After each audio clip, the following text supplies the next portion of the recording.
지난주 김명수 대법원장 청문회에서 자유한국당의 질의 내용 중에 공식적인 속기록도 녹취록도 없는 것으로 알려진 전국 법원장 회의에서의 발언 내용, 특정 법무부 비서관의 인사 관련 내용, 법원 내 모임의 구체적인 가입자 정보 등이 등장했습니다. 이런 정보들은 사법부의 고등부장, 실국장급이 아니면 알 수가 없고, 이러한 정보가 종합적으로 취합되는 것은 바로 법원 행정처라고 합니다. 법원 행정처는 통상 대법원장의 사람들이 주요 보직을 맡는다고 알려져 있죠. 그렇다는 이야기는 현 양승태 대법원장의 측근 인사들이 차기 대법원장 후보자 인준을 맡겠다고 나선 걸 의미하는 거 아닌가요?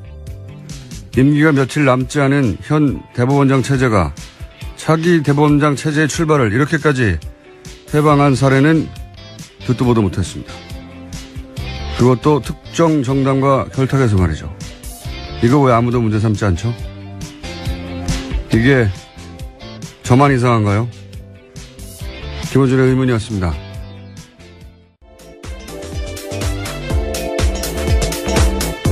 시사인의 김은지입니다. 자, 유엔 총회에서 그런지 관련 뉴스가 많죠. 예. 네, 계속해서 나오고 있는데요. 도널드 트럼프 미국 대통령이 현지 시각으로 19일 유엔 총회 연설했습니다. 미국이 위협받으면 북한을 완전히 파괴하는 선택 외에는 없다라고 강조했는데요. 북한을 타락한 국가로 규정하면서 북한이 전 세계를 위협하는 무모한 핵과 탄도미사일을 추구하고 있다고도 주장했습니다. 또 북한과의 어떤 무역도 불법적 행동이라고 지적을 하고 북한과의 경제관계 단절을 유엔 회원국에 촉구했습니다. 자, 트럼프 대통령이 뭐 이런 말 하는 건 한두 번이 아닌데, 매티스 국방장관도 또 관련해서 비슷한 말을 했죠. 네. 네, 강경 발언을 이어갔습니다. 서울에 큰 피해자를 입히지 않는 대북 군사 옵션이 있다라고 밝혀서 논란이 일고 있는데요.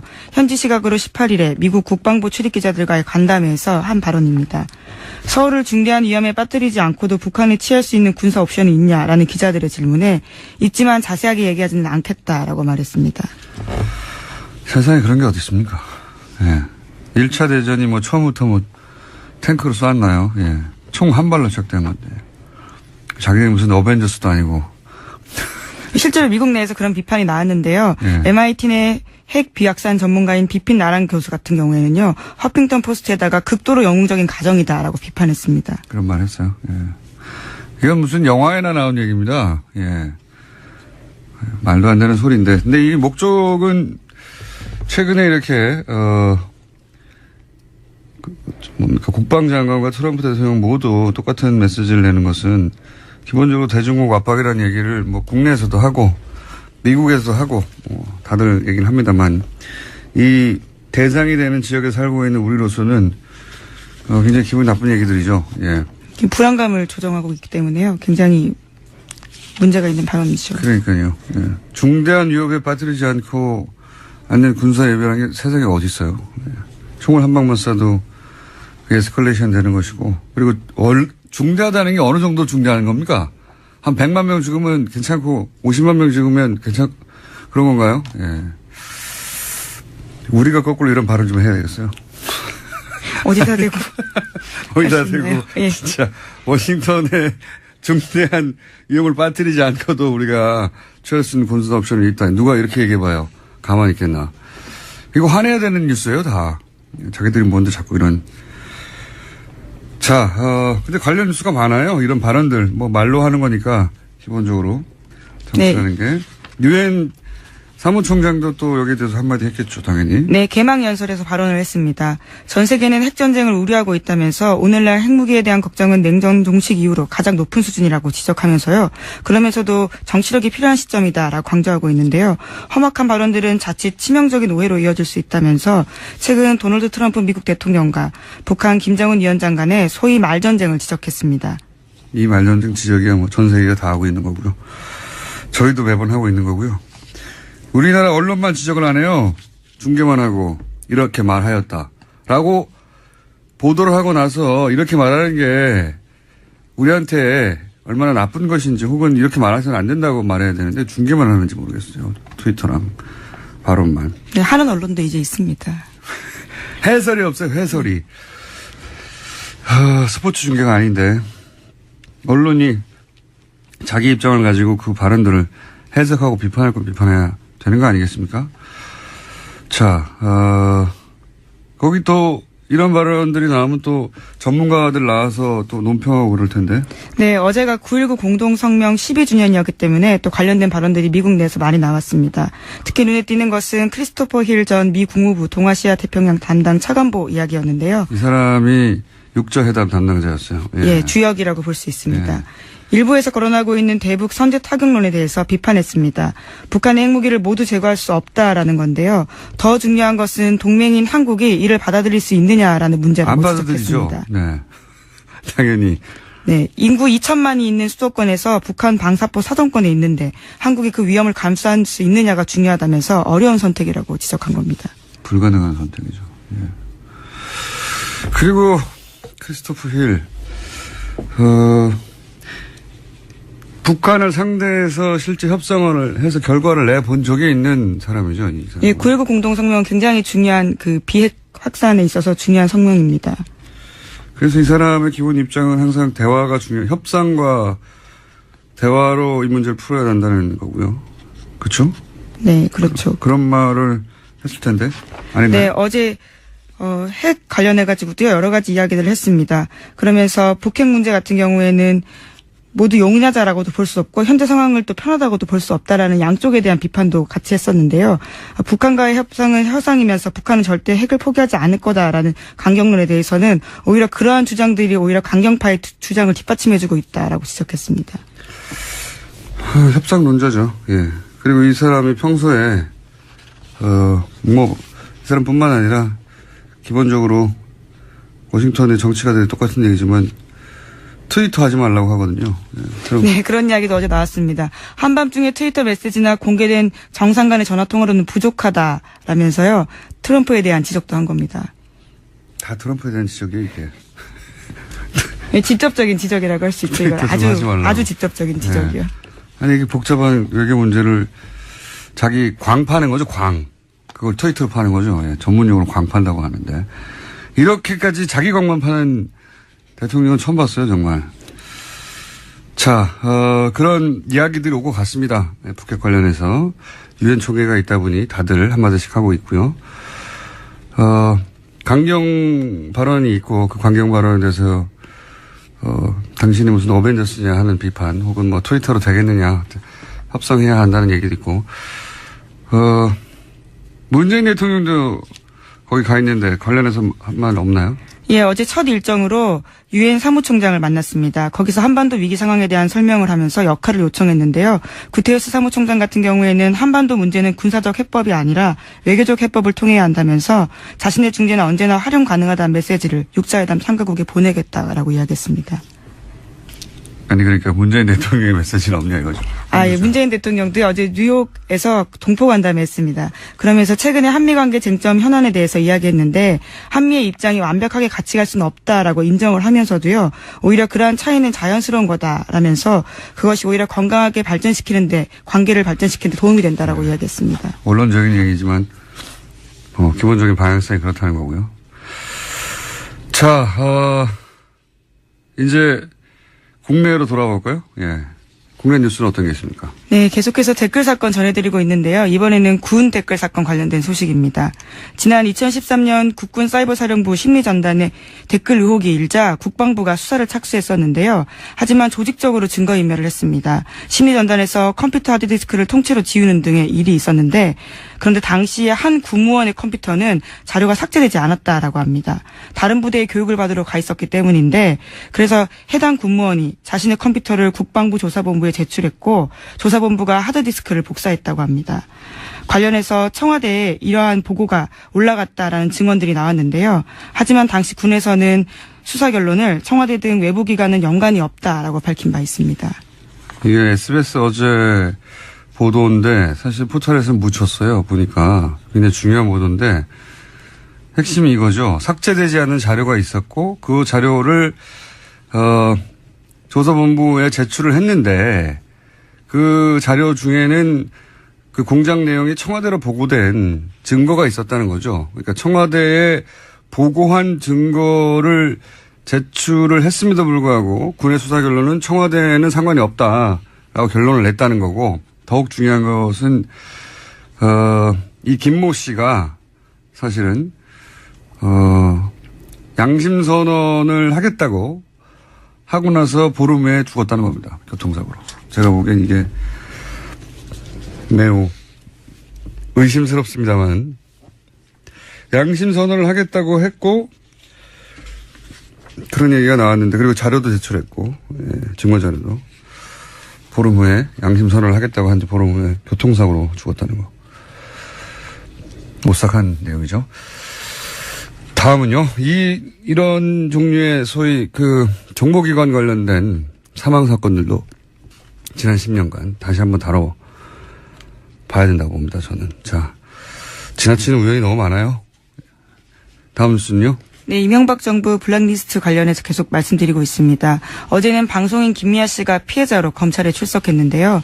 국정원은 2010년에 김 씨를 포용할 수 없는 강성으로 분류하고 퇴출 1순위로 지목했습니다. 그러면서 광고주를 통해서 출연해서 배제해야 된다는 계획을 세웠는데 실제로 그렇게 됐습니다. 관련 뉴스 계속 나오겠죠. 네. 광고주를 압박해서 퇴출시킨다. 네. 모든 방법을 다 동원했겠죠. 자, 이 사안은 이제 이 피해자들 진술이나 조사가 끝나고 나면 또 다른 내용들이 나오겠죠. 그때 좀 자세히 다루기로 하고요. 다음 뉴스는요. 네, 국정원 민간인 댓글 부대 사건 관련해서 어제 영장 나왔다라는 이야기 드렸는데요. 민병주 전 단장 외에는요, 나머지 2명은 기각됐다라는 소식 전해드립니다. 영장이 기각된 송아묵의 민간인 팀장 같은 경우에는 수백 명의 팀원을 거느린 사람이었습니다. 그리고 2009년부터 4년 동안 국정원에서 10억 원의 돈을 받았는데요.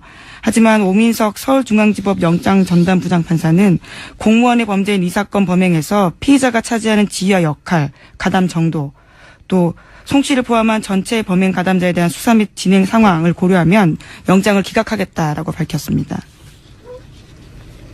이 정도 되면 저는, 이것은 사법부의, 독립적인 판단을 존중하고 또 가능하면, 영장을 발부하지 않은 채 수사하는 게 인권 차원에서도 원칙이기도 하고, 그런 원론들을 말할 게 아니라 이 정도 의도 있는 거 아닌가 싶어요.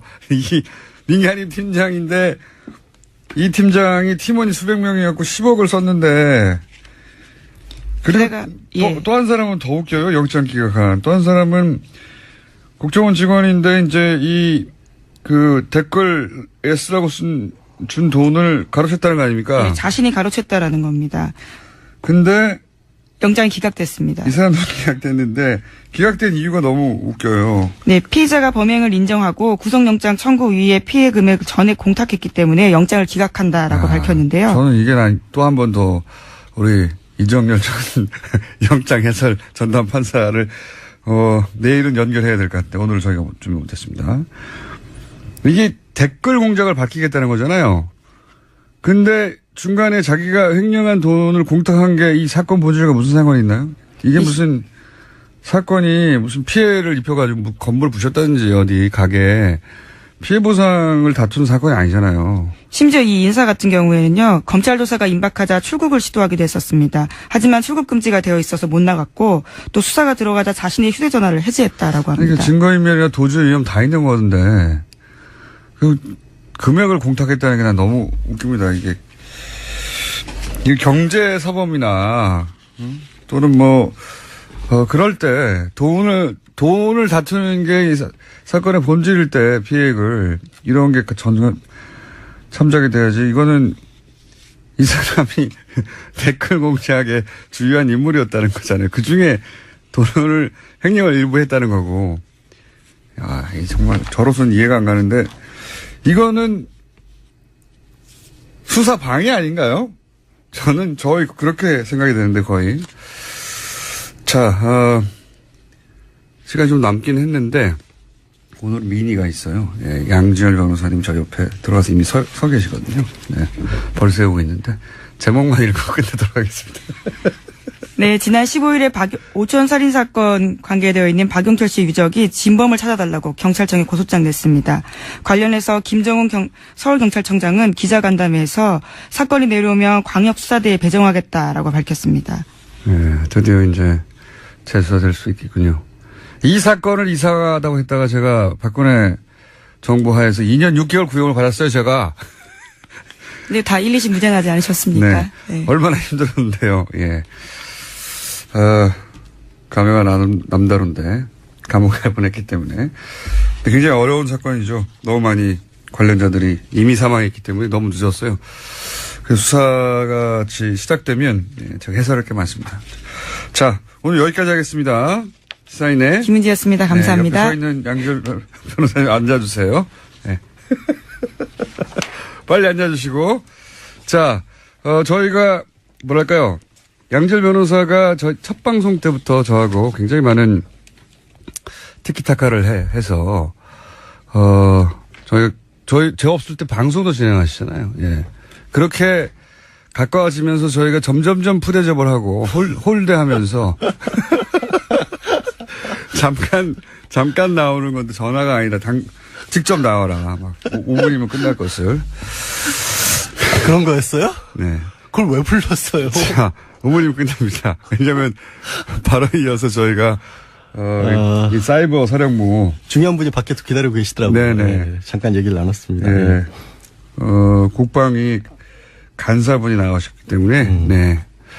변호사 따위는. 자, 오늘 뭡니까? 알았어. 빨리 시간도 짧은데 그러게 빨리 제목도 읽을까요? 제가 질문도 제가 다 읽으세요. 뭡니까? 오늘 이제 오늘 무슨 이명박 정권을 향해서 네. 이제 어제 박원순 시장이라든가 아니면 방송인 김미아 씨 이런 분들의 고소가 잇따랐지 않습니까? 그분들은 가만히 있기 힘들죠, 사실. 아 그렇죠. 사실 본인의 이게 말은 이제 얘기가- 짐작만 하는 것과 추정, 짐작, 그리고 그렇게 생각만 하는 것과 문서가 튀어나오는 순간 느끼는 감정은 완전히 달라요. 왜냐하면 이제 그분들이 검찰에 들어가서 봤더니 자기네들을 어떻게 탄압을 해라라고 국정원만이 만들어낸 문건을 봤다는 거아니에요, 눈으로. 자기가 그대로 당했고. 그렇죠. 겪은 일이 그러려니 했다가 말씀하신 것처럼 네. 실제로 이게 국정원 지시로 이뤄진 거라면 도저히 가만히 있을 수 없다. 또 박원순 시장 같은 경우는 이미 2013년도에 이른바 이제 박 시장 제안 문건이라는 걸로 고소고발을 했었는데 당시에 검찰에서는 그 문건이 폰트가 좀 다르다. 아니, 원래 국정원이 사용하던 거랑 이제 그 제보한 분이 밖에 나와서 출력을 하는 바람에 우리 그렇잖아요. 같은 프로그램을 터도 버전에 따라서 조금 달라지잖아요. 아니, 그리고 그 폰트가 네. 없을 수도 있어요. 그렇죠. 예. 그러니까 버전에 따라서 달라지니까. 그 컴퓨터, 아니, 그 버전이 똑같더라도 그 컴퓨터에 맞춘 폰트가 그렇죠. 없을 수도 예. 있으면 대체 폰트를 쓰게 되니까. 그렇죠. 그러니까 그건 다른 문건이다. 확인할 수가 없다 그래서 무혐의 처분을 했는데 이번에 원본을 다 나왔잖아요. 네. 그러니까 박 시장 입장에서는 당연히 고소할 수밖에 없죠. 그리고 박원순 시장은 사실 정말 많이 당했어요. 그러니까 시민단체 할 때부터 사실은 당했었으니까. 그렇기도 하지만 특히 이제 서울시장 출마하면서 그때부터 이제 어버이연합이 본격적으로 활동을 한 게 그 언저리거든요.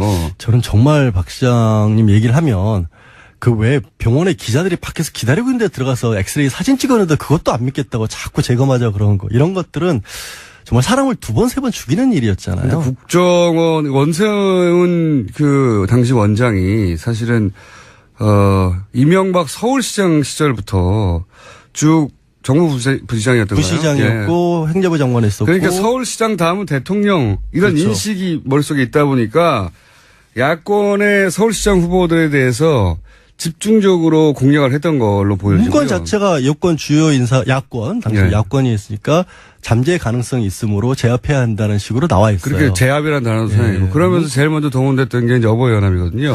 근데 어버이연합, 뭐 엄마부대 이런 데들이 나오죠. 그때는 엄마부대는 본격적으로 활동하지 않았습니다. 제가 어버이연합의 활동 역사를 아주 자세히 알고 있는데 그때 어버이연합이 그 박원순 시장 출몰하는 지역이에요. 출몰하는 지역 나타나가지고 박 시장이 무슨 범죄자에 출몰을 하게. 그때 정말 웃겼던 건 이거 방송 용어가 아닌데 구호를 그대로 전달해야 사실은 당시 어버이연합이 동원된 게 확실하다는 걸 알 수 있으니까. 저도 원순 예. 네, 원순이 인연 나와 이거예요. 여성용으로 불렀었죠 당시에. 박원순 시장이 남자인지 몰랐어요. 모르는 사람들이 다 나와가지고 물러가라고 하는 거예요. 박원순 시장이 네. 남단지도 여단지도 모르는 어버이연합이었어요 그때. 사실 이제 그러니까 저는 동원된 거죠. 엄마부대 얘기를 했던 건 왜 그랬냐면 요즘에 유명해지셨잖아요. 주옥순 엄마부대 대표. 네. 얼마 전에 검찰 소환 조사를 받았는데 본인은 떳떳하다. 왜냐하면 돈 떼먹은 적 없다. 돈 떼먹은 적은 없다. 돈을 받은 건 맞는데. 제안을 했고 내가 제안 받은 바에 따라 다 일을 했다라는 식의 그런 진술을 했었기 때문에 돈을 받고 그런 일을 하면 안 된다는 인식이 없는 거죠. 그렇죠. 예. 예. 그러니까 정당한 일을 했다라고 생각을 하신 거죠. 뭐 그런 진술을 했다고 지금 알려졌습니다. 아버연합은 그때 예. 활동 초창기였다니까요, 제가. 예. 그 박원순 서울시장이 남잔지 여잔지도 모른 채 떼거리로 몰려온 거예요, 거기에. 그래서 예. 나오라고 막. 예. 예. 하여튼 이제 오늘 주제는 그건 아니고 박원순 시장은 남자분 맞습니다. 예, 저도 몇 번 뵀는데 남자분이 확실하고요. 근데 이제 이게 이제 결국에는 향하는 게 이명박 대통령을 향해서 가고 있잖아요. 그러다 박 시장이 보니까 어제. 이제 이명박 대통령 예. 측근 쪽에서는 이게 이제 뭡니까? 정치적 보복이다. 정치적 보복이고 국정원이 근거도 없이 기밀을 누설하고 있다라는 이거는 이제 이명박 대통령이 직접 내놓은 건 아니고요. 네, 뭐 측근으로 측근의 알려진 이름을 사람들이 불러서. 언론을 향해서 주장하고 있는 건데 그럼 측근이 혼자 알아서 했을까요? 알아서 했겠죠. 지금 지금 입장 발표를 안 하고 있잖아요. 아니 왜냐하면 원세훈 전 원장이 이미 지금 유죄 판결을 받았고 그거는 공직선거법이나 정치자금법 위반 국정법 위반이니까 좀 떼낼 수 있다고 쳐요. 근데 이번에 언론 탄압이라든가 연예인 문건 같은 경우에는 피해자들이 명백하게 있잖아요. 공무원의 불법 변호사님? 행위에 대해서 예. 평상시처럼 한 20분 시간이 되신 줄 아나 본데. 예. 빨리 앞으로 까- 5분밖에 안 남았어요. 빨리빨리 얘기해주세요. 그러니까 말을 끊지 마세요, 중간에. 그렇게 피해자들이 명백하게 있는데, 예. 중간에 자기 직속 부하잖아요. 대통령 직속 기관이잖아요, 국정원은. 그 국정원에. 유일하게 보고할 대상이 대통령입니다. 그렇죠. 국정원이 불법 행위를 해서 피해자가 나왔다라면, 이거는 국가배상 책임을 져야 될 문제일 수도 있어요. 관리자 책임을 물어서. 당연히 국가배상 책임을 이렇게 지금 소송도 그렇게 한다는 거예요. 그렇죠. 예. 민사하고 형사하고 나눠서. 그러면 이런 정도 상황이면 관여를 안 했더라도 설마 정말 아무 상관이 없어 원전 원장이 알아서 했더라도 부하 직원 잘못했다라는 얘기는 나와줘야 되는데. 대통령으로서 책임을 통감한다. 그렇죠. 뭐 이렇게. 오히려 이렇게. 정치보복이라는 얘기가 나오고 있다는 거죠. 근데 기밀누설이라는 얘기는 근거가 전혀 없는 게 현재 그 국정원에서 2개 TF가 가동 중이에요. 네. 개혁위가 하나 있고 적폐청산 TF가 있는데 적폐청산 TF가 지금 실제 국정원 내부의 서버들을 보고 있는 거죠. 저는 이 사건도 박 전 대통령 사건이랑 많이 유사하다고 보는데 그때 당시 컴퓨터 사용했던 것들이 메인 서버에 그대로 저장돼 있다는 것을 아마 몰랐던 사람들이 좀 있는 것 같아요. 네, 하여튼 그래서 그 메인 서버에 있는 것들을 다 들여다보고 있는데 이거는 현재 국정원장이 내부 직원들하고 외부에서 파견 나온 검사를 동원을 해서 법적 근거가 있다는 말씀이죠. 덜어보는 거죠. 네. 법적 근거가 당연히 있다는 너무 길게 거죠. 얘기하지 마시고요. 법적 근거가 있다. 그리고 오케이. 정치 보복이냐. 정치 보복이자 정치 예. 보복이라면 없는 걸 만들어내거나 그렇죠. 있지도 않은 사실을 조작해서 뒤집어 씌울 때 뒤집어 보복은- 씌우거나 아니면 정말 콩알 많은 걸 가지고 정말 매주를 쓸 때 정치 보복이라고 하는데 네. 지금은 있는 사실 그대로 나오고 있는 것 뿐이거든요. 여기에 대해서는 두 가지 다 그 문서만 가지고 들이대고 있고 피해자들이 나와서 내가 이렇게 피해 당했다고 하는데 그 피해가 고스란히 문서에 써 있는 계획이야. 그렇죠. 계획이 실행된 결과로 그 피해자들이 나도 당했다고 나온 거거든요. 저도 이거 지금 들고 있는 게 그때 당시 KBS 추진방안 문건인데 말들이 정말 웃겨요. 음모 분쇄, 편파방송 획책, 뭐 고강도 인적 쇄신. 그러니까 그야말로 도대체 이런 말들까지 써가면서 방송사의 연예인들에 대해서 탄압을 해야 그리고 될까 MBC 싶을 시사방송 정도인데. 없애라고 하는 거 없어질 때 우리가 저거 이제 시사방송 다 없앴다라고 결과를 가지고 말했는데 이게 틀림없이 이제 정권에 불편할 방송들을 없앤 거라고 했는데 그게 계획에 의해서 실행됐다는 그렇죠. 거 그게 아닙니까? 이제 세부 추진 방안 중에 시사 프로, 시사 매거진 PD 수첩, 편파 방송 주도를 황골탈퇴해야 된다. 손땡땡 반드시 교체. 이런 손석기 사장 아니 손땡땡이라고 돼 있다니까 왜 그러세요? 그거는 예 반드시 교체 이런 식으로 돼 있단 말이에요. 언론에 배포할 때 그렇게 한 거고요. 반드시 교체 당했죠. 교체 당했잖아요. 예. 현실로 나왔잖아요. 피해자세요 이분도. 손석기 사장님 고소고발 하십시오. 그러니까 이런 게 이제 남은 건 연결고리를 찾는 건데 원전 원장의 어떤 자백을 받아내거나 아니면 원전 원장이 청와대를 통하는 동안에 청와대 보고가 들어간 건 확실하니까 그 문건을 잡은 청와대 그 보고실 참모들. 근데 대통령 아마도 독대했을 텐데 독대 시에 문서를 들고 가서 주고 받고 하진 않았을 것 같아요. 아, 근데 가능성이 있는 게요. 그거를 뭐 남기진 않았을 거예요. 근데 이거는 다른 사안입니다만 지금 김관진 전 국방장관에게 네. 보고했던 문건들 같은 내용들이 김관진 장관에게 남아있진 않은데 누가 가서 내가 김관진 장관에게 보고했다라고 일시하고 문건 내용까지 적은 식으로 그러니까 기억이 나는 김관진 거예요. 국방장관이 대통령에 보고할 문서를 내가 들고 가서 김 장관에게 보고를 했다. 보고했고 그래서 그 문서를 들고 갔다. 네, 뭐 이런 확인했다. 식의. 이런 식의 것들이 나온다라는 거예요. 그 간접적으로. 그런 것들이 좀 쌓인다라고 한다면 늘 얘기하다시피 가리키는 정황 화살표가 너무 많고 뚜렷하다면 피할 수 없을 수도 있죠. 확인해야 되지만. 그러면 지금 양 변호사님의 추정으로 마지막 질문인데요. 네. 이명박 전 대통령이 요 사건 관련해서 소환될 거라고 보십니까? 저는 가능성이 굉장히 높아져 가고 있다. 높아져 가고 예, 있다. 국정원 나왔고 군이 나왔잖아요, 벌써. 일단 근데 이제 그 민사 형사를 이 피해자들이 다 걸었기 때문에 최소한 참고인 조사로라도 받아야 될 상황은 되어 가곤 합니다. 그렇죠. 최소한. 예, 예. 뭐 당사자니까 사실은 이제 고소의 당사자죠. 참고인을 불릴지 뭐 뭘로 불려올지 모르지 소환 가능성이 좀 높아지는 것 같아요. 근데 명확한 건 좀 찾긴 해야 될 거예요. 그래 어쨌든 국정원 어쨌든 전직 대통령이고 때문에 추정이나 혹은 주장만으로는 소환되지 않을 것 같고요. 좀 더 구체적인 문서가 나와야 소환될 것 같은데 이제 가시죠. 갈게요. 지금까지 몸과 마음이 순수한 양지열 변호사였습니다. 이것도 제가 합니다, 이제. 다음 주에 뵙겠습니다.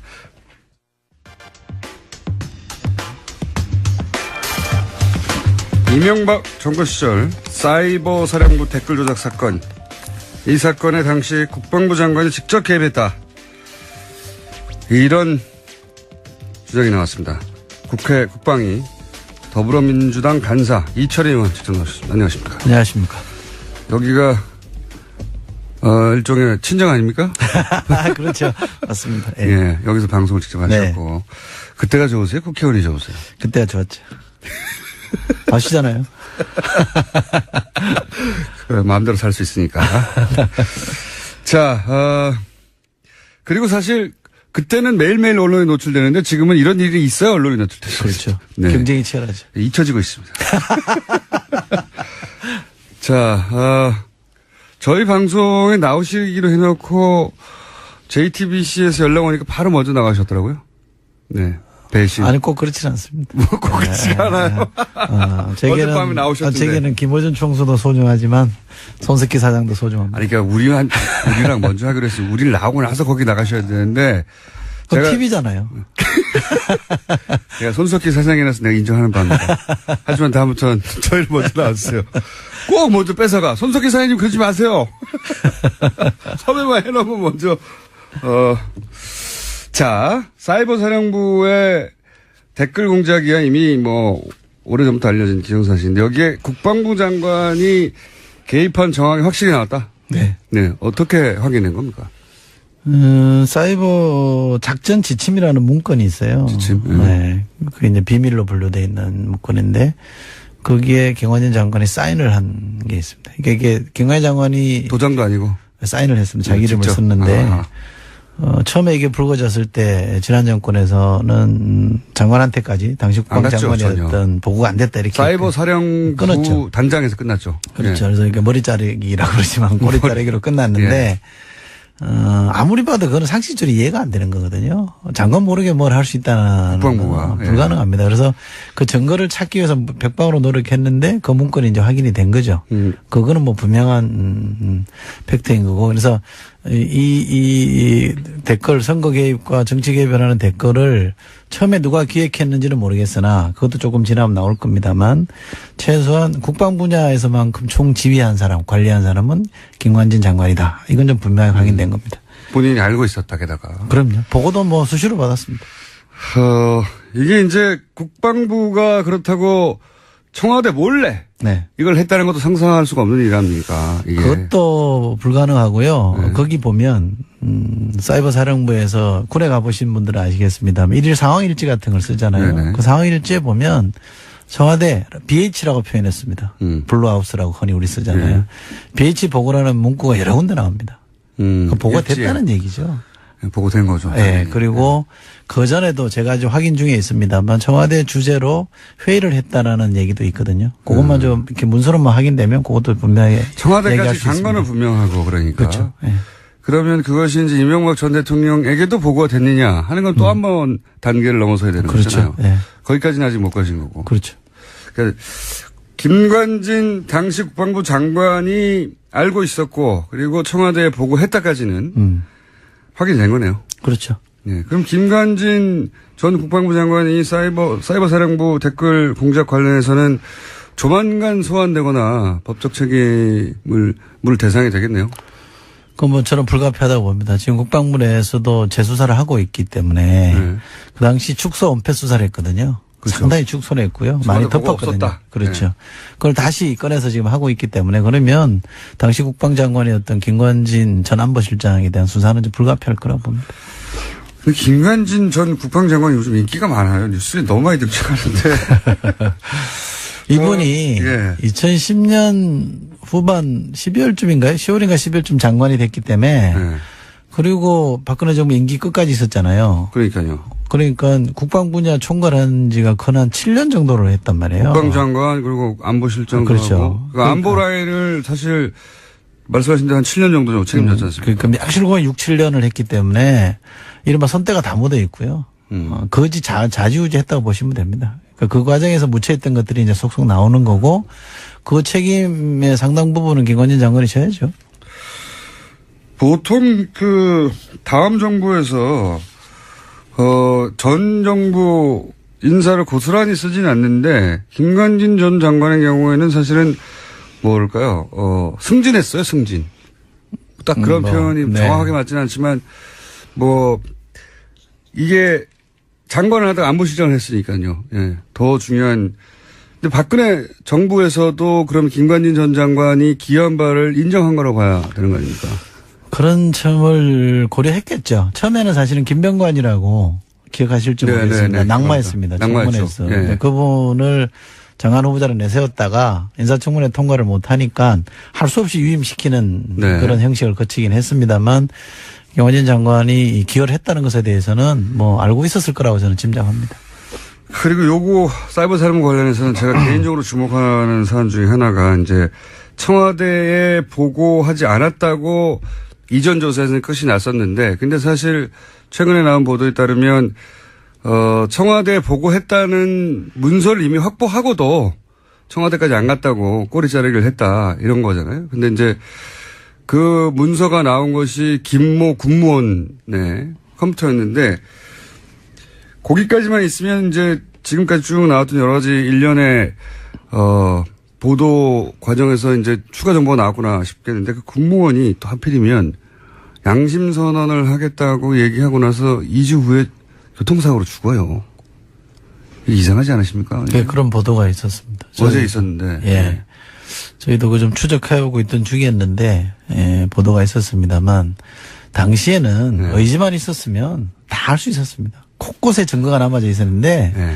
그 이후로 계속 파쇄하고 없애는 작업들을 했죠. 네.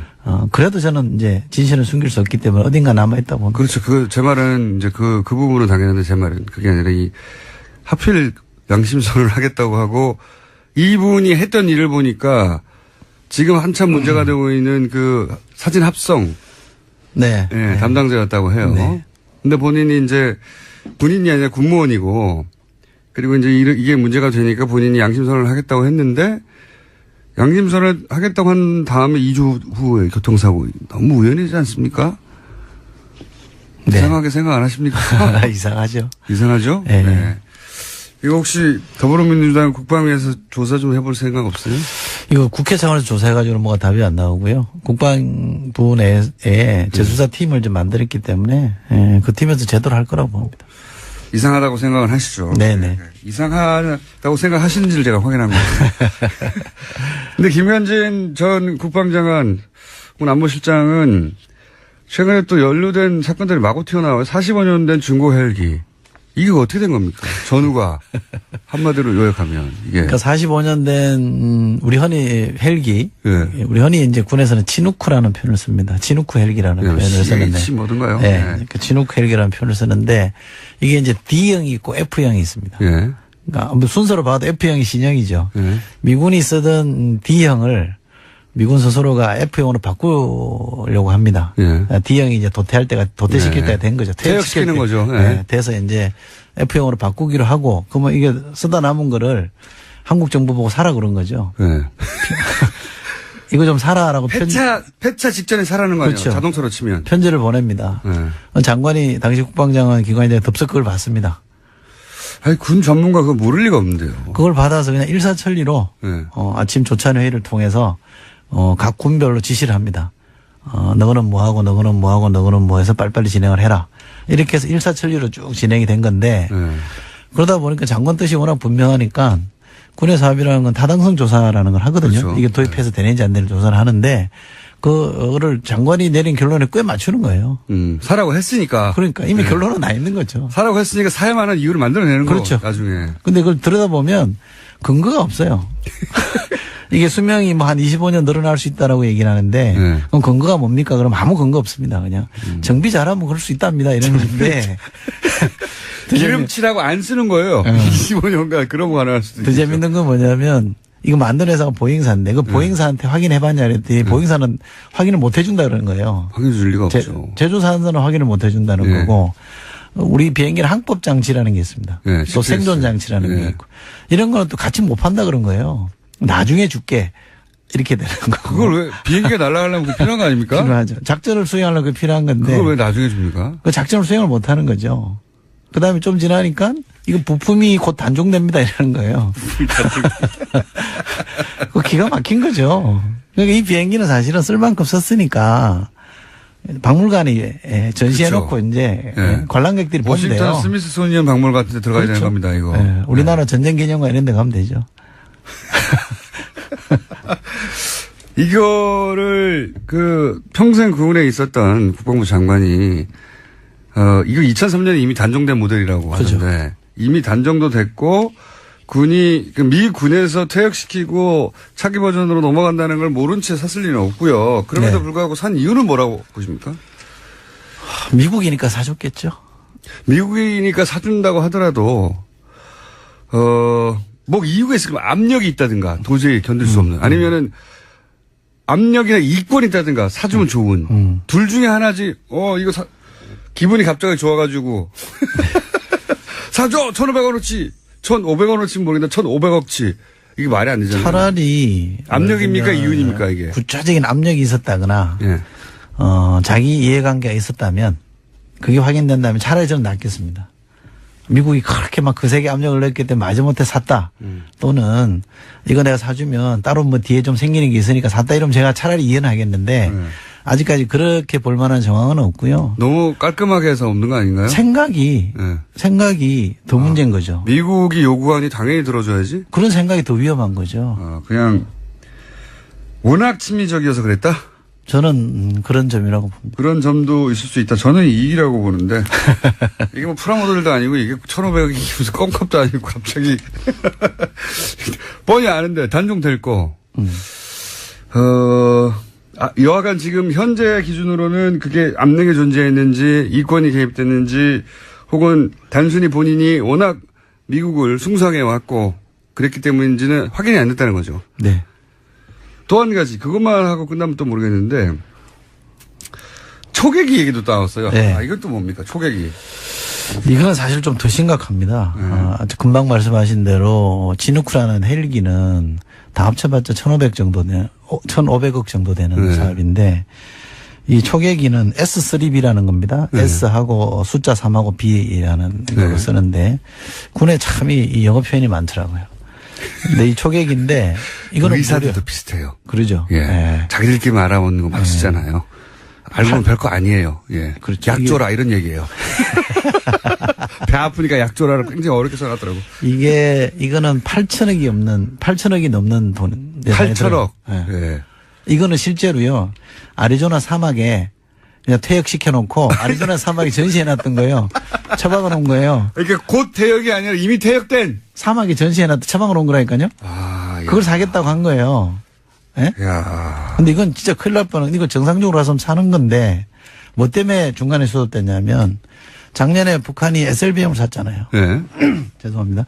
SLBM을 쏘니까 이 초기 가지고는 감당이 안 된다. 네. 어? 그러니까 덮은 거예요. 중지한 겁니다. 누군가 정상적인 사람이 그래도 있긴 있었나 보네요.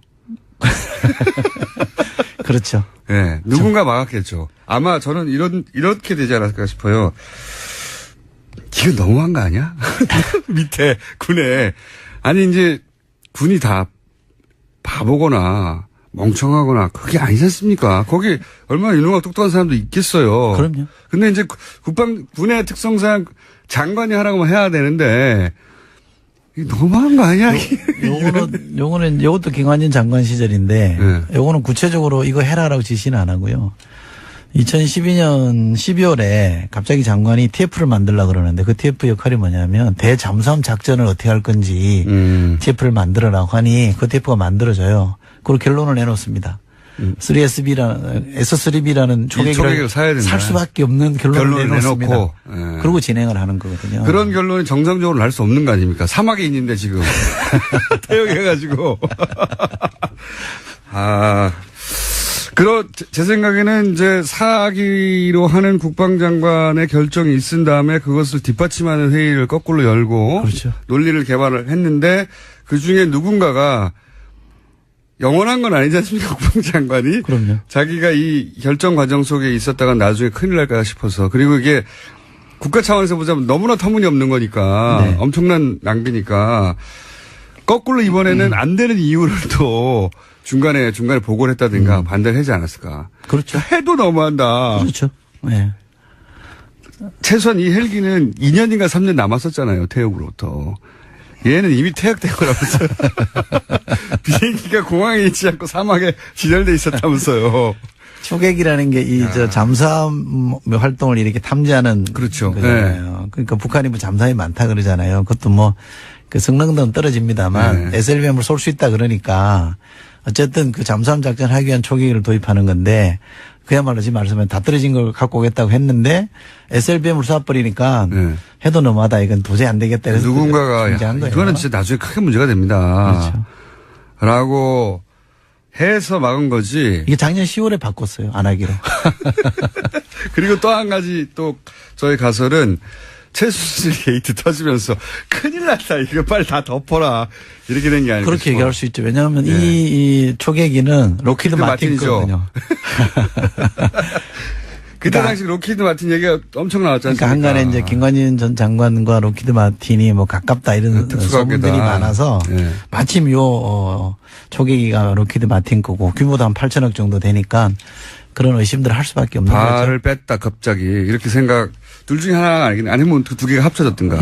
작년 10월이면 이제 누가 통제할 수 없는 상황이었죠. 그러니까요. 네. 네. 이미 탄핵 절차에 들어가 있으니까.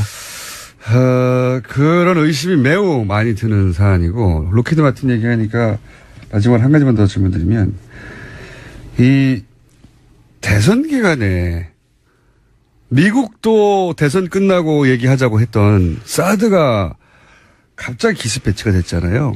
그리고 정권 교체되고 나서 사드 이거 도대체 어떻게 배치된 거야? 제대로 보고도 안 하고 라고 들여다보려고 했는데 말들도 다르고 사실대로 말을 안 해줘가지고 확인이 제대로 안 됐어요.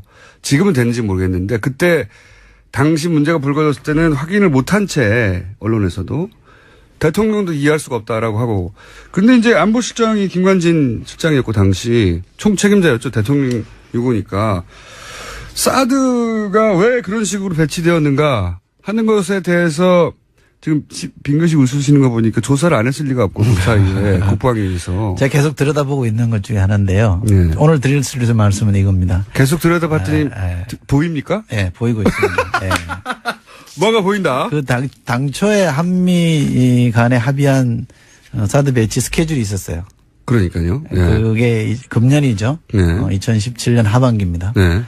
근데 이게 어느 날 갑자기 땡겨져요. 대선 후라고 했다가 땡겨집니다. 땡겨지죠. 갑자기. 그 땡겨지는 과정 중에 예. 김관진 장관이 대통령이 그 유고시잖아요. 그렇죠. 그 상황인데 대통령이 없어요, 그때는. 미국을 2번씩이나 방문합니다. 혼자서. 예. 그것도. 예. 그리고 갔다 오고 나서 이게 땡겨집니다. 그러니까요. 예. 그래서 미국 가서 알아서 찾아가서 미국의 압력을 받고 왔냐? 아니면 압력을 있는 곳을 향해 날아갔다가 왔느냐. 받고 왔냐? 아니면 스스로 가서 예. 그 형식을 빌어서 미국을 설득해서 빨리 하겠다라고 한 거냐? 아니면 미국이 오라고 거기서 보자고 해서 가서 만나서 간 저는 거냐. 지금까지 저의 잠정적인 결론은 후자입니다. 우리 정부가 당겼다고 저는 봅니다. 지난 정부죠. 그러니까 김관진 안보실장을 추구하는 안보라인이 대통령 유고시에 사드를 다음 정권에서 사실은 올해 말에 하기로 돼 있었는데 이걸 알박기라 그러죠. 그러니까요. 알박기를 한 건데 여기에 록히드 마틴과의 관계나 혹은 뭐 미국과의 거래나 여기서 미국이라 하면 모호합니다만 어쨌든 거래 이런 정황도 조금씩 나옵니까? 그 미국의 군수업체와의 거래는 아직 뭐 제가 모르겠고. 확인할 수 있는 선이 아니라서. 네. 근데 이게 미국이 요구한 게 아니라 박근혜 정부의 안보 라인이 오히려 나서서 우리가 하겠다고 해버린 거다. 제가 본 바로는 잠정 결론이 그렇습니다. 이때까지 들여다본 바로는 네. 얼마나 자세히 들여다보셨어요? 조만간 발표됩니까? 뭐 하여간 제가 알고 있는 걸 정리해서 네. 밝혀야죠. 공개해야죠. 왜냐하면 국회의원이 할 일이 그런 거니까. 제 혼자만 알고 있으면 뭐 하겠습니까? 네. 곧 밝혀질 예정이라고 합니다. 이철희 의원이었습니다. 감사합니다. 고맙습니다.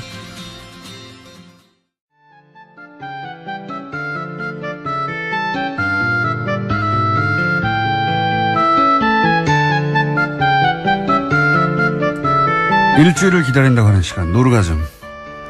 노회찬 정의당 원내대표 나오셨습니다. 안녕하십니까. 예, 안녕하십니까. 문자가 쏟아지는 시간. 자, 저희가 제작진이 하는 말이 어제 정의당에서 연락이 와가지고, 예, 원내대표시니까, 정의당에서 뉴스공장 공개방송이, 몇 시에 끝나냐고요. 저녁에 중요한 일정이 있다고. 이분들 뉴스공장을 안 듣고 있는 거예요. 아니, 듣고 있는데 예. 공개 방송이니까 예. 나는 사람들 청중이 있는 줄 알고 청중은 당연히- 있어요. 청중이 눈앞 이제 오프라인에 있는 줄 알고. 오프라인도 있어요. 아, 그래요? 네. 근데 아침에 한다면서. 라이브로 합니다. 근데 새벽에 오는 겁니다. 그분들이. 실제로 실제로. 이상한 청중들이네. 그분들이 특이한 청중들. 물론 아직 그분들이 오지 않았기 때문에 얼마나 올지는 모르겠습니다만은 지난 겨울에 했던 저희가 한번 해봤거든요. 꼭두 새벽에 한번 해볼까 하고 해봤더니 이 새벽에 7시 시작하려면 집에서 나오려면 5시쯤 나오셔야 되잖아요. 예. 적어도 서울에 계셔도. 설마 5시 몇 명 오겠냐. 10명 올 것이다 했는데 1000명이 왔어요. 실제로. 네. 오. 1000명 이상이 왔습니다. 네. 그렇기 때문에 바글바글 한 채 하시게 될 이상한 거예요. 분들이 많다는 걸 제가 몰랐네요. 새벽잠이 없으신 분들. 자, 다음 주 화요일입니다. 예, 다음 주 화요일이고. 그래서, 이게 녹화로 하겠거니 생각하셨구나. 예, 예. 예. 새벽에 라이브로 합니다. 아, 그러시군요. 네. 처음 하셨군요. 그날 오시면은 새벽에 길을 길게 서 있는 거 보실 수 있습니다. 새벽에. 예. 네, 그분들에게 물어보세요. 왜 이러시냐고. 자, 첼로 꼭 들고 오시고요. 입당 와서 들고 오세요. 입당서 제가 자필로 하나 써가지고 입당함 이렇게 그날 제출할 테니까 네, 첼로 들고 오셔가지고 서로 교환하는 것으로. 자, 많습니다. 또 오늘 일주일 사이에 또 많은 사건이 쌓였어요. 우선 내일 바로 김명수 대법원장 후보자 인준 처리하는 날인데 지금 자유한국당과 바른정당은 이미 뭐 부결 의견을 당론으로 정했기 때문에 남은 것은 그리고 민주당하고 정의당은 통과시키는 것으로 정했으니까 남은 것은 국민의당입니다. 근데 이 정도 사안 되면은 국민의당 입장을 정해야 되는데 자율투표에 맡긴다고 하고 있어요. 이거 어떻게 생각하십니까? 예, 저는 굉장히 비겁한 행위라고 생각됩니다. 이 중요한 문제에 대해서, 찬성하든 반대를 하든 명확하게 자기 뜻을 갖다가 이렇게 밝히는 게 더 필요한데, 지금 말은 자율투표라고 하지만 당론이 없다고 하지만은 부결됐으면 좋겠다라는 그런 사인이야 다름없거든요. 왜냐하면 뭐 저도 원내대표를 맡고 있습니다만 이 사안이 부결되면 결코 안 되겠다 싶으면은 이건 당론으로다가 그렇죠. 찬성이다라고 이렇게 하는 거죠. 설득을 하고. 예, 설득도 해야 되는 것이고 이 그냥 내버려둔다는 얘기는 만에 하나 부결돼도 좋다고 만에 하나가 이제 가급적이면 부결됐으면 가급적이면. 예. 다만 그러면 왜 부결을 당론으로 안 하느냐. 부결에 대한 책임은 지고 싶지 않다는 거죠. 그렇죠. 예. 예. 부결시키고 싶은데 그 책임은 지고 싶지 않으니까 자율투표라고 하는 거 아닙니까? 가급적인 게 부결되는 상황을 가급적 만들고 싶다. 다만 부결의 책임은 지고 싶지 않다. 지난번에도 부결됐을 때도 보면은 한편으로는 힘을 과시했다고 얘기해놓고 또 다른 한편으로는 욕풍이 보니까. 반란표는 민주당 안에서 나왔을 것이다. 이런 식으로 이제 책임을 전가하지 않았습니까? 그게 원래 이 자율이라는 게 자율신경이라는 거는 무의식적으로 작동하는 신경들 호흡이라거나 가만히 있어도 되는 이게 자율이거든요. 그러니까 그냥 의식 없이 무의식 상태로 투표하겠다. 정신 없는 분들이죠. 없는 분들. 아니 이게 사법부 수장이고 지금 헌재 수장도 공석이기 때문에 이 정도 되는 인사면 당의 당론이 있는 게 맞는 거죠. 찬성해서 거기 정치적 책임을 지든 반대해서 정치적 책임을 지든 책임을 져야 되는데 지금 우리 사법부가 단순히 임기가 이제 다 가득 찬 대법원장이 물러나고 새 사람이 필요한 그런 수준이 아니고 사법부에 대한 신뢰도가 OECD 회원국 중에서 제일 낮습니다. 우리가. 바닥이고요. 그다음에 법관들에게 여론조사를 갖다 한 결과를 보면은 법관들이 대법원 수뇌부를 갖다가 신뢰하지 않아요. 눈치 보고. 사법부 자체가 지금 중증 환자예요. 그렇다면 이게 비상한 대책이 필요한 상황인데 다행히도 대통령이 처음 이렇게 생각했던 사람은 아니지만 몇 사람이 추천된 사람이 고사하면서 세 번째, 네 번째로 이렇게 지금 지명이 된 사람인데 오히려 이제까지 거론되던 분들보다 더 적임자다. 그동안에 사법부에 대한 개혁에 대한 의지가 실천적으로도 검증된 분이거든요. 그리고 대법관 하지 않았다는 거는 이번에는 좋은 경력이라고 봅니다. 과거의 관행에 물들지 않았다는 점에서요. 그리고 이제까지 30년을 재판한 사람인데 단 한 건도 편향된 판결이라고 지목된 적이 없는 사람이에요. 법원 내에서는 굉장히 존경받고 존중받는 분이거든요. 그래서 저는 문재인 정부가 운이 좋다고 봐요. 어떻게 이런 사람을 구했는가 싶을 정도로. 그게 싫은 거죠. 그러니까 지금 망가진 사법부를 갖다가 바로 고칠 수 있는 의사가 한 명 힘들게 구해졌는데 그 의사 나는 마음에 안 든다. 왜 마음에 안 드냐. 그건 당신이 지명했으니까 마음에 안 든다. 이 얘기 아니에요. 그거 하나밖에 없죠. 그거밖에 없는 거죠. 결정적 하자는 없다. 하자는 없는 것으로 보인다라고도 말해요. 그런데 문재인 정부가 지명했고 그리고 그 이전에 보수정당이 마음에 들어했던 양승태 제재하고는 반대로 갈 것 같으니까 싫어하는 거겠죠. 그러니까 너 잘 되는 거 싫어 이 얘기죠. 근데 그게 커져가지고 대한민국 잘 되는 거 싫어 지금 여기까지 온 거죠. 자, 그런데 이제 이 김명수 대법원장 후보자 인준을 막고 낙마시키려고 하는 시도가 사실은 청문회에서 있었고 그 청문회에 등장한 정보들을 보면 예를 들어서 전국 법원장 회의에서 발언 내용, 특정 인사 정보, 법원 모임 정보 이런 것들은 제가 여러 군데 물어보니까 이건 법원 행정처에 기본적으로 취합되는 정보라고. 그렇게 생각해보면 법원 행정처가 현재 법원 행정처가 며칠 남지도 않았는데 양승태 체제가 다음 대법원장 후보자의 인준에 방해가 되는 정보를 자유한국당에 줬다 이렇게 추정할 수 있는 내용 아닙니까? 이러면 정말 전례가 없는 거 아닙니까? 현 대법원장 체제가. 저도 상당히 의아하게 생각하는 것이 그때 나온 여러 가지 정보들은 법원 행정 전반을 들여다볼 수 있는 소수의 사람만이 알 수 있는 정보이기 때문에 그냥 지방에 있는 어떤 법원장 이런 사람들이 알 수 있는 게 아니거든요. 그러니까요. 그래서 그것이 왜 어떻게 나왔는가에 대해서는 저는 조사가 필요한 대목이라고 봅니다. 지금 조사하다가 덮어버린 사법부 블랙리스트. 판사들에 대한 블랙리스트가 지금 그 컴퓨터 안에 들어가 있는데도 그 컴퓨터가 업무용으로 쓰고 있다는 이유로다가 말도 안 되는 거죠. 대법원의 컴퓨터가 한 대입니까? 업무용 필요하다면 내 것도 빌려줄 수 있어요. 근데 그걸 다른 판사가 업무용으로 쓰고 있다는 이유로다가 열어볼 수 없다는 거예요. 네, 말도 안 되는 거죠. 이런 것들이 재조사가 돼야 되는데 그 과정에서 지금 이런 이제 어찌 보면 이제 내부 정보죠. 그렇죠. 대법원장은 그 국민으로부터 권한을 위임받은 국회에서 청문회를 거쳐가지고 적절한 또 국회 표결을 거쳐가지고 이렇게 임명이 되는 자리인데 여기에다가 이상한 정보를 갖다가 역정보나 이런 걸 갖다가 흘리는 그 어떤 배경이 무엇인지 또 누가 있는지는 반드시 밝혀내야 된다고 봅니다. 그런데 그 배경이 이런 추정과 정황 혹은 뭐 추측처럼 실제로 현 대법원장 하에 사람들이 그 정보를 줬다면 이거는 듣도 보도 못한 일입니다. 임기가 며칠 남지 않은 현 대법원장 체제가 다음 대법원장 체제를 사보타지한다는 거 아닙니까? 그렇게 해석될 수 있는 일이잖아요, 이게. 그 MB의 국정원이 네. 그 대통령 선거에 자신들이 싫어하는 사람이 대통령이 되지 않도록 작업하는 거하고 똑같은 거죠. 똑같은 거죠. 예. 네. 저는 그래서 이게 굉장히 큰 문제라고 생각하거든요. 예, 대단히 큰 문제죠. 그래서 말씀하신 대로 밝혀봐야 될 사안이라고 생각이 들고 인준 전망은 어떻게 보십니까? 이거 지금 아슬아슬합니다, 사실은. 아슬아슬합니다. 아슬아슬하고 저는 정말 이 자리를 빌어서 국민의당에 호소하고 싶어요.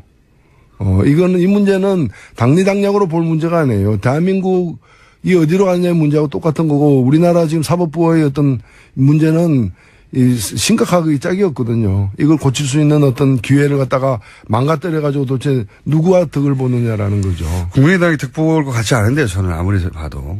만약에 인준이 안 됐어요. 네.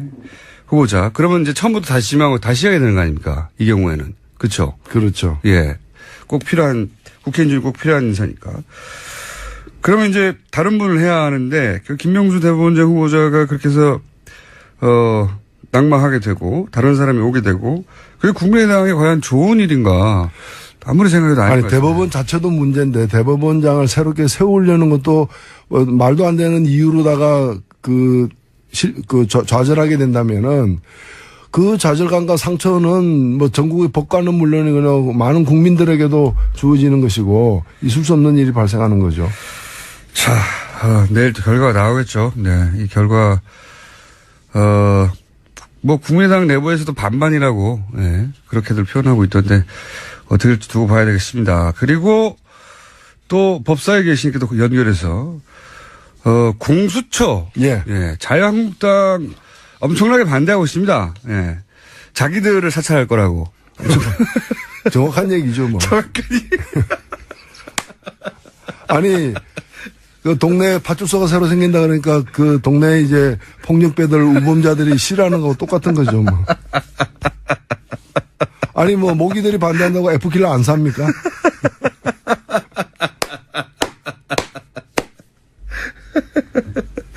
예. 말로 디스하는 것은 제가 보기에는, 다른 애경지에 오르셨기 때문에. 모기들이 반대한다고. F킬러를 안 삽니까? 공수처가 먼저 간단하게 설명해 주시고 왜 필요한지도 잠깐. 네, 고위공직자 범죄 수사처인데요. 이제까지 고위공직자들에 대한 여러 의혹이나 범죄가 발생할 때마다 검찰이 덮거나 또는 이제 이 수사 자체를 이제 좀 편향되게 하거나 이 가볍게 솜방망이 처벌하는 이런 일들이 굉장히 많았어요. 많다 보니까 뭐 대안으로서 이거는 검찰에게 맡기지 말자, 특검하자 이런 얘기가 바로바로 나오지 않습니까? 항상 해왔죠. 대표적으로 우리가 겪은 게 이제 이 박근혜 국정농단 사건 같은 경우에도 9월 달에 이제 최순실 등 이름이 검명되기 시작했는데 석 달간이나 묵혀놔가지고 수사 제대로 안 한 바람에 요새 증거인멸 많이 됐죠. 수백만 명의 국민들이 촛불 들고 나올 정도까지 된 거죠. 그래서 그 특검을 갖다가 하는 것도 한계가 있기 때문에 일종의 상설 특검을 제도화하는 게 공수처입니다. 그래서 현재의 일반 검찰과 별도로 고위공직자들만 수사하는 대통령 친인척과 대통령과 그 친인척과 국회의원 장성급 장성급 장교들 그다음에 판사 검사 다 포함됩니다. 그러니까 그동안은 유전무죄 아니라 권력이 있으면 유권 무죄가 됐던 유권 사람들. 무죄가 됐던 그런 권력층들을 갖다가 별도로 네. 제대로 수사하게 하는. 검사가 비리를 저지르면 검사가 수사해야 되는데 자기들끼리 봐주는 거 아니냐 이런 얘기 많이 나왔지 않습니까? 그렇죠. 예. 제대로 수사한 적도 없죠. 그래서 이거는 국민들 절대적 지지를 받고 있는 그런 제도예요. 사법부도 대상이고 대통령과 대통령 친인척도 대상이고 소위 이제 고위공직자라고 머릿속에 떠올리는 사람들이 다 대상이 되는 거죠. 지금 재판 받고 있는 사람들 다 해당되는 겁니다. 다 사실은. 해당되고 있고 국회의원도 당연히 해당이죠. 당연히 예. 되죠. 그러다 보니까 자유한국당은 이 공수처가 사찰 기구가 될 것이다라고 얘기를 해요. 예. 그 구성이 지금 현직 검사를 대다 놓는 건 아니죠. 그 공수처의 구성이요. 예, 공수처 구성은 현재 검사들이 되는 거죠. 수사는 검사들이 하는데 이게 제가 이 공수처 구성을 내가 못 봤는데 구성이 검사로만 이루어집니까? 아니면 변호사들로만 이루어집니까? 아니면 뭐. 그건 다 검사들로만 이루어지는 건 아니고요. 네. 검사를 주요하게 주된 구성원으로 하되 다만 일반 검찰로부터 독립되는 것이고 그 다음에 이제 3년 이후 공수처 그만둔 3년 이후에는 돌아가지 못하게 돼 있는 것이고 그렇게 돼 있습니다. 김관진 최근에 전 국방위 장관 전 안보실장 이름이 자꾸 거론됩니다.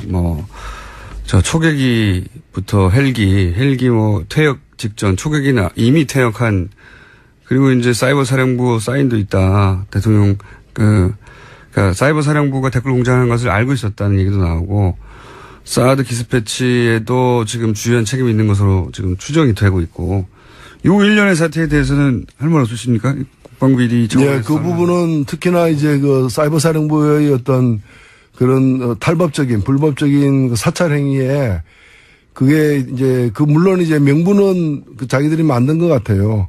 그게 이제 대통령 예. 그 최고 존엄을 갖다가 보위하기 위해서 예. 군의 군이 국가안보 차원에서 예. 군 병력을 동원해 가지고 이제 사찰하도록 하는데 사인을 했다는 거 아닙니까? 네. 근데 이 행위 자체는 아무리 그런 식으로 위장한다 하더라도 탈법이고 불법적인 행위가 분명하기 때문에 그 지휘 책임 우리가 반드시 물어야 된다고 생각됩니다. 국방비리 부분은 어떻게 생각합니까? 초계기 그 부분은 헬기만. 지금 이제 여러 의혹들이 제기되고 있습니다. 이 부분은 방산 비리 차원에서 예. 우리 국민들이 가장 이제 좀 분노하는 게 이 대목이거든요. 늘 안보 얘기하면서 안보 가지고 사실은 뒷돈 빼먹는 어떤 그런 불법적 거래를 했다는 거 아닙니까? 예. 그래서 오히려 안보를 망가뜨린 당사자들이 그 사람들인 것이고 그래서 이 부분은 좀 철저한 수사가 필요하다 봅니다. 최근에 블랙리스트 막 터져 나오지 않습니까? 네. 그리고 피해자들 이름이 구체적으로 특정됐고 그래서 그 대상들이 이제 이명박 전 대통령을 고소고발의 대상을 삼고 있어요. 이명박 전 대통령 쪽에서는 이게 정치적 보복이라고 하고 있고. 블랙리스트가 정치적 보복이죠. 정치적 보복을 수사하는 걸 정치적 보복이라고 하면 안 되죠.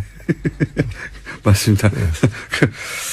이명박 전 대통령이 이거 가지고 이게 이제 법률가들이 전망할 수 없는 부분인데 사실은 법적으로만 진행될 것 같지는 않으니까. 박원순 제안문건. 제안문건. 예, 그 경우 보면은 박원순 시장도 그렇게 얘기했습니다만은 이게 그냥 일개 국정원장이 그냥 자기가 판단해가지고 자기가 알아서 그런 어떤 국정원의 활동을 갖다가 특정 정치인을 갖다가 이렇게 완전히 망가뜨리는 방향으로 몰고 가기 힘들거든요. 이거는 어찌 보면은 지시를 했을 가능성이 크고 지시가 없다 하더라도 당연히 이걸 자랑 삼아서 보고했을 가능성은 더 크다고 보여지기 때문에 물론 아직까지 그 구체적 물증이 나온 건 아닙니다. 그래서 이거는 수사를 더 해봐야 된다고 생각합니다. 그래서 이명박 전 대통령이 소환될 가능성이 있다고 보십니까? 저는 소환되어야 한다고 보고요. 되어야 한다. 제대로 수사를 하려면은 일단 출국 금지부터 시키고 소환해야죠. 대통령은 홀로 가지 않는다. 홀로 가지 않는다. 한국 정치의 이게 징크스 같은 건데 그 전에도 한 명이 구속되고 또 한 명 구속됐잖아요. 전두환 노태우. 홀로 가지 않는다. 이게 박근혜 전 대통령이 구속됐기 때문에 홀로 가지, 바로 그 전임자 다 물려준, 유산을 물려준, 국정원 유산을 물려준, 그 전임도 간다 이렇게 말씀하신 거고 전술핵 재배치를 자유한국당이 주장하면서 미국 갔다 온 건 어떻게 보십니까? 미국에서는 안 된다고 이제 당연히 했다고 하는데. 참 유례 없이 핵 구걸단이 이제 방매한 거죠. 한 핵 주십시오. 뭐 이렇게 한 핵 주십시오. 이게 정말 작년에 왔던 각설이들이에요. 이게 때가 되면 나타나가지고 전술핵 배치하자. 안 되면 핵무장하자. 이게 지금 핵무장하는 방법이 있어요. 미국이 절대로 허용하지 않을 거니까 일단은 한미동맹을 파괴해야 됩니다. 그렇겠죠. 예. 파괴해야 되고 그리고 핵무장하려면 차라리 북한에다가 한핵 팔아라. 한핵 구걸단. 그리고 이게 핵으로서 핵을 막을 수 있는 게 사실 아니거든요. 네. 예를 들면 우리가 우리 청취자 여러분들도 집에 권총 있으면 밤에 안심됩니까? 오히려 집에 권총 있으면 밤에 더 불안할 거예요. 권총이 있어본 적이 없어가지고. 그러니까 예를 들면 권총 강도가 나타났다고 해가지고 집집마다 권총을 갖고 있으면 어떻게 됩니까? 옆집이 권총을 들고 우리 집으로 쳐들어오지 않을까 생각도 되겠죠. 지금 우리가 핵을 갖게 되면은 네. 북한 핵 보유하려고 하는 걸 지금 핵 개발하는 걸 묵인할 수밖에 없는 거고. 인정할 수밖에 그다음에 없는 핵이니까. 일본 핵무장하는 것도 우리가 반대할 수가 없는 거고. 대만도 되고 그렇게 되면은 안 그래도 우리가 세계 최고의 원자력 발전소 밀집 지역인데 핵무기 밀집 지역. 전 세계적인 핵무기 밀집 지역. 골목마다 핵이 있는 핵 사이를 누비면서 살아가야 되는 위험천만한 상황이죠. 그러니까 전 세계 특히 동아시아 핵무장의 이제 중심이 되겠죠. 그런 요인을 제공한. 그리고 실제로 이제 뭐 군사적인 측면에서도 동해에서 쏘나 강원도 땅에서 쏘나 뭐가 차이가 있느냐 이런 얘기도 많고요. 있어 봐도 결국 버튼을 우리가 누릴 수도 없는데 무슨 차이가 있냐는 얘기도 있고. 그러니까 예를 들면 전술핵 전술 핵무기를 갖다가 탑재한 비행기가 오산 비행장에 있다. 거기서 떠서 가는 거나 떨어뜨린다는 거는 괌에서 출발하는 거는 시간차가 거의 안 나고요. 괌이 더 빠르다는 얘기도 있습니다. 오산에 그 핵무기가 있으면은 그 핵무기를 선제 공격으로 폭파하려는 그 표적이 되는 거죠. 그렇겠죠. 그러니까 대한민국 내에 표적을 더 많이 만들자는 뜻밖에 더 됩니까? 그러니까 버튼도 없이 그래서 핵 구걸단 한 핵 주십시오. 빵 터지는. 자, 마지막 질문인데요. 최근에 이런 기사가 떠서 제가 여쭤보려고 합니다. 최근에 이제 안철수 전 대표가 정치일선에 복귀하면서부터 이제 여러 가지 반란을 일으키고 있는데 긍정적이든 부정적이든 어제 이런 기사가 하나 떠가지고 제가 여쭤보려고. 정계 입문 5주년을 맞아서 안철수 대표가 얻은 것과 잃은 것 뭐 이런 식의 기사였어요. 네, 제가 자세히 읽어보지는 않았지만 5주년이 됐구나 하면서 그 기사를 봤는데 개인적으로 어떻게 평가하십니까? 얻은 것, 잃은 것, 혹은 뭐 이룬 것, 못 이룬 것, 뭐 등등 종합적인 평가를 해보시자면? 정치인이 계속해서 실패에도 불구하고 다시 도전하고 하는 거는 저는 충분히 있을 수 있고, 당연한 거라고 생각됩니다. 다만, 안철수 대표 같은 경우에는 처음 출발할 때 상당히 많은 국민들이 좀 기대를 했었거든요. 그렇죠. 그 기대는 개인에 대한 기대라기보다는 그 개인을 통해서 새 정치가 실현되기를 기대했던 것이고. 기존 정치에 대한 어떤 염증 같은 것도 있었고. 근데 현상이라 불렀죠, 그래서. 그렇죠.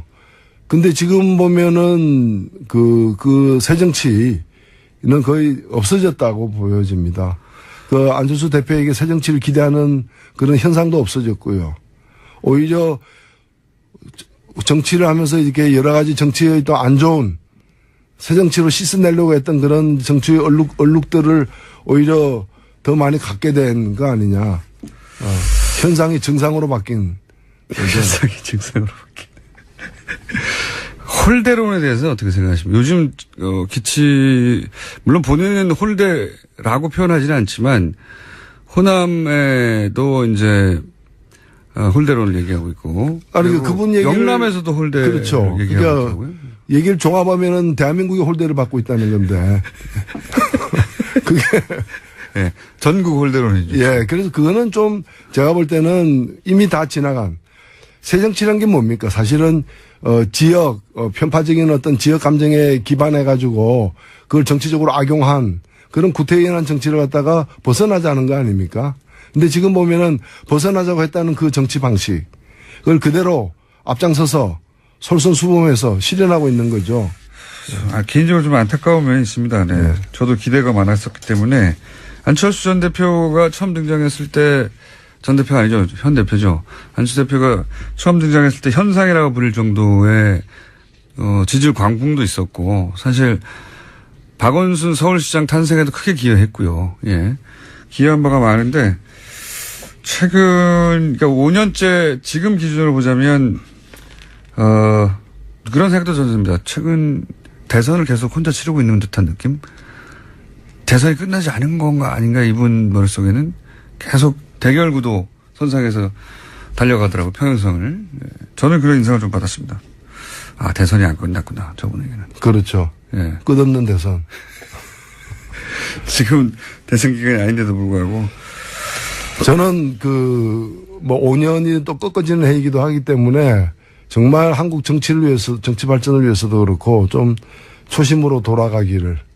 예. 지금 어떤 새정치 흔적도 발견하기 힘든 상황인데 왜 이 길에 들어섰는가 또 이 길에 처음 들어섰을 때 가졌던 포부 이런 것들이 많이 이렇게 탈색하고 훼손되고 증발해버린 느낌이에요. 그거는 많은 사람들이 그렇게 보고 있기 때문에 겸허하게 그런 평가를 받아들이고 좀 초심으로 돌아가기를 바랍니다.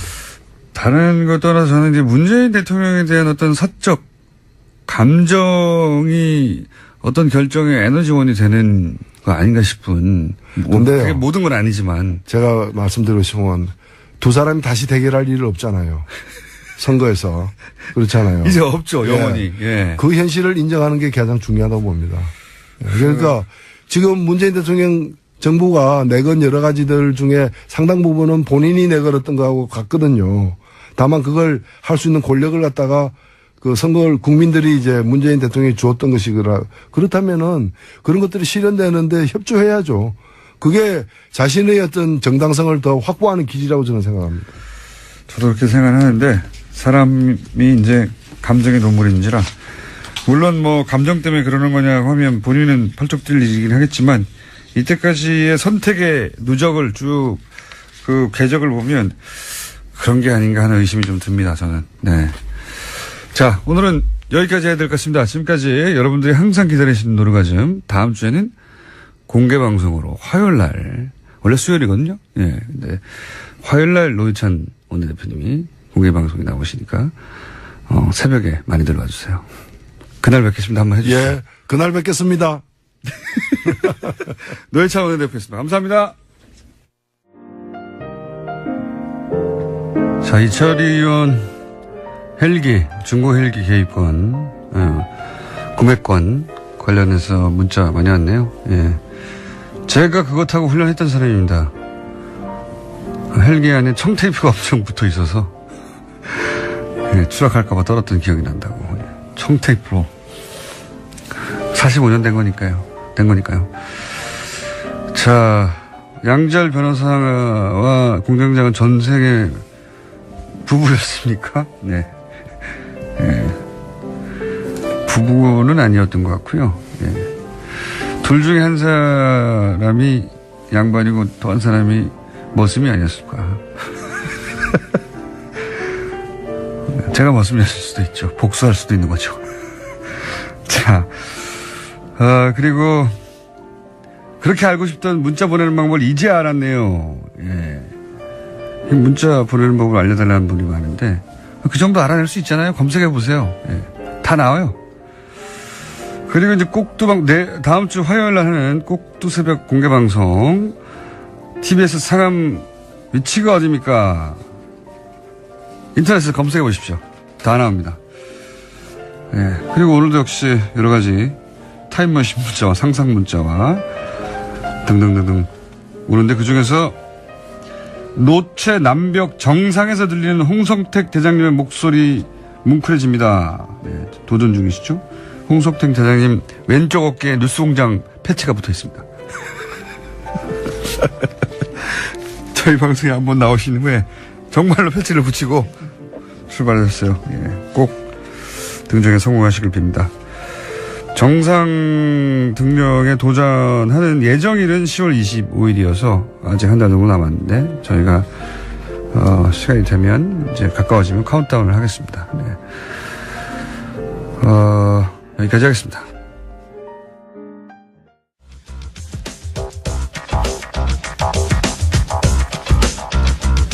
자, 과학과 개그와 그리고 무의미한 이야기를 오가는 권종우 씨 나오셨습니다. 안녕하세요.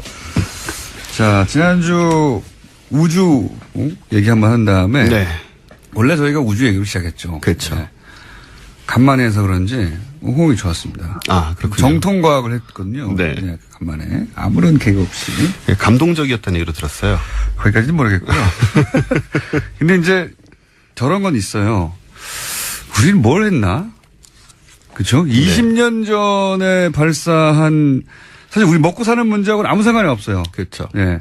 그 인간이 가진 지적 호기심 또 탐구 정신 네. 뭐 이런 것의 발로인데 한 20년 전에 쏴가지고 지금 임무를 마치고 그 일종의 자발적인 장례식이죠. 네. 그 행성을 오염시킬까봐 장례식을 치르는 장면 그 이야기를 듣다 보니까 야.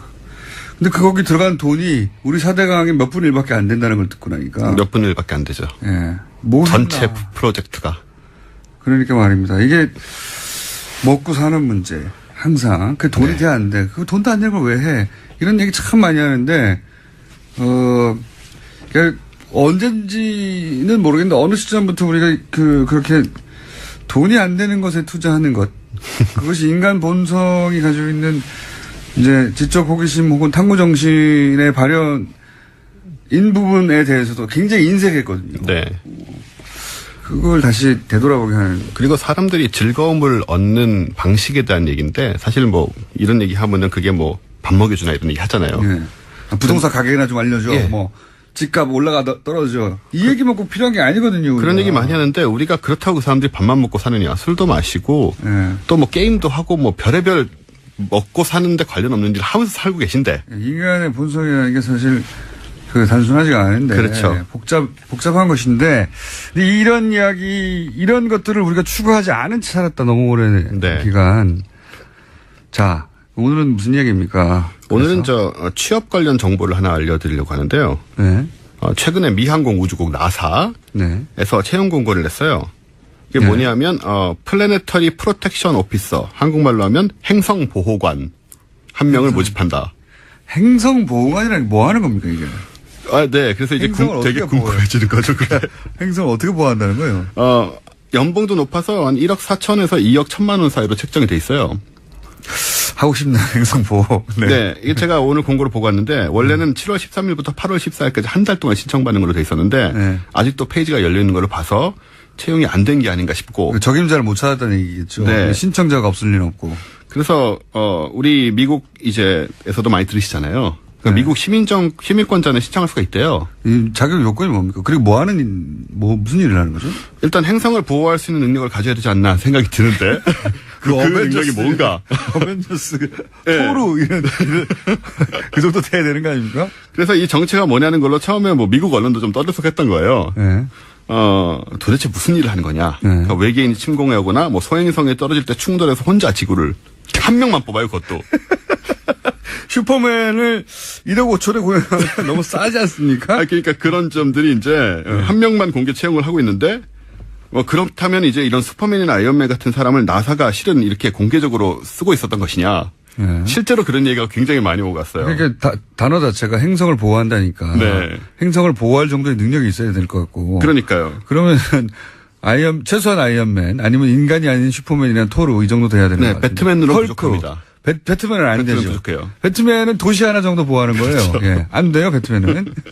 그래서 어벤져에 보면 쉴드라고 지구 방위군 같은 거 있거든요. 네. 그런 거를 나사가 운영하고 있었던 게 아니냐 이런 말까지 하여튼 나왔는데. 뭐 여러 가지 말들이 많았다. 네. 근데 뭐 하는 직업이랍니까? 이게? 뭐냐면요. 왜 지난 시간에 아까 말씀하셨지만 우리 카시니의 그랜드 피날레 얘기를 했었잖아요. 그 행성이 오염되지 말라고. 네. 예. 생명이 살지도 모를 토성 위성들을 피해서 예. 이제 토성에 떨어뜨리자 이거였는데. 뭐 이렇게 지구에서 뭔가 묻어갔을 수도 있고. 그렇죠. 그래서 예상치 못한 그 행성의 어떤 생태계가 존재하는데 네. 할지 안 할지 모르지만 그걸 오염시킬까봐. 그렇죠. 그래서 폭파시켜버린 거 아닙니까? 그런 거죠. 예. 이 행성 보호관이 하는 일이 바로 이건데요. 예. 지구에서 탐사선을 보낼 때 탐사선 외부와 내부에 많은 생명체 유기체들이 묻어서 가요. 닦는 거예요? 그렇게 생각이 되죠, 또, 이제.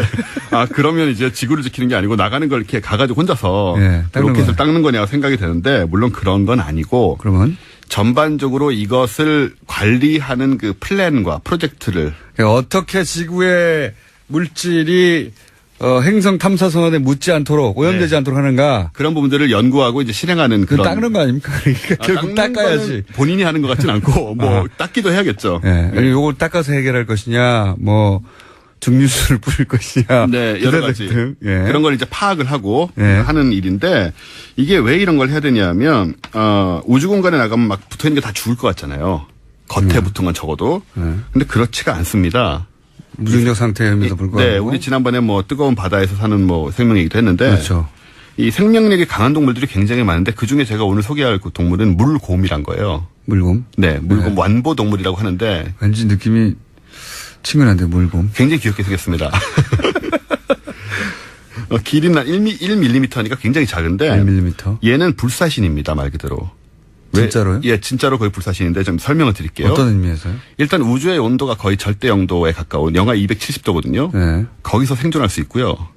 영하 270도에서. 다리가 8개 있는 동물인데 다리도 있는데. 다리도 있는데 박테리아도 아니에요, 심지어. 네. 그리고 영상 151도에서도 버티고 151도면 물이 끓고 나서도. 물이 끓고 나서 한참. 그러니까 절대 영도에 가까운 네, 영하나 그 꽁꽁 얼거나 펄펄 끓어도 산다는 거 아니에요? 산다는 거고요. 진공 상태에서도 죽지 않고. 공기가 없는데. 공기가 없는데. 그럼 뭐 어떻게 호흡하고 어떻게. 그냥 버텨요.